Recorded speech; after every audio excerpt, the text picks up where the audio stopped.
Hello friend, मैं शालिनी आपका स्वागत करती हूँ आपके अपने YouTube channel unboxing live with Shalini में।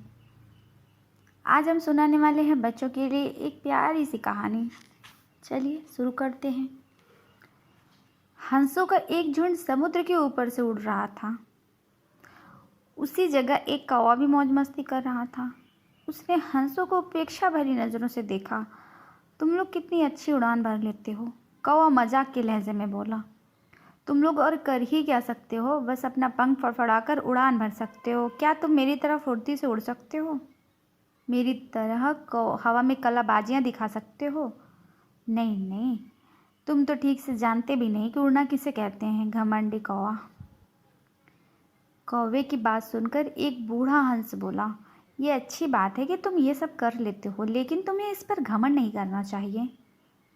मैं घमंड वमंड नहीं जानता। अगर तुम में से कोई भी मेरा मुकाबला कर सकता है तो सामने आए और मुझे हरा कर दिखाए। एक युवा नर हंस ने कौवे की चुनौती स्वीकार कर ली। यह तय हुआ कि प्रतियोगिता 2 चरणों में होगी।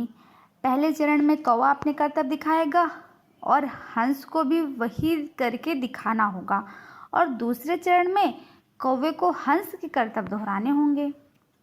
प्रतियोगिता शुरू हुई। पहले चरण की शुरुआत कौवे ने की और एक से बढ़कर एक कलाबाजियां दिखाने लगा।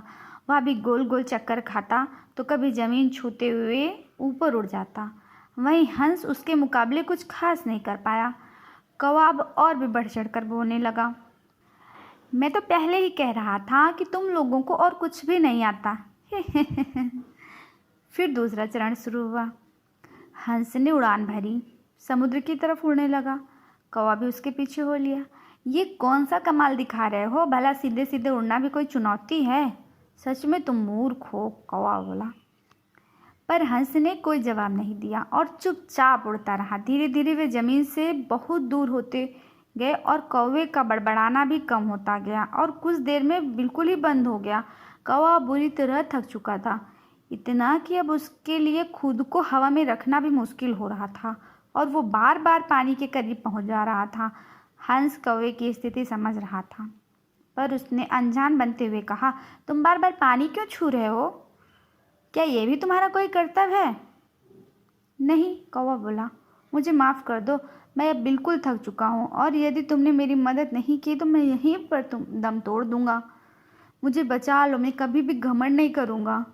कौवे को हंस पर दया आ गई। उसने सोचा कि चलो कौवा आप सबक तो सीख ही चुका, अब इसकी जान बचाना ही ठीक होगा, और वह कौवे को अपनी पीठ पर बैठाकर वापस तट की ओर उड़ चला।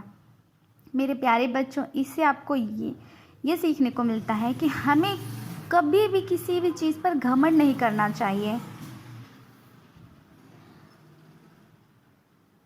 Thank you, bye bye. अगर आपको मेरी ये कहानी अच्छी लगती है तो मुझे कमेंट बॉक्स में कमेंट करके ज़रूर बताएं। मेरे चैनल को ज़्यादा से ज़्यादा लाइक, शेयर और सब्सक्राइब करें।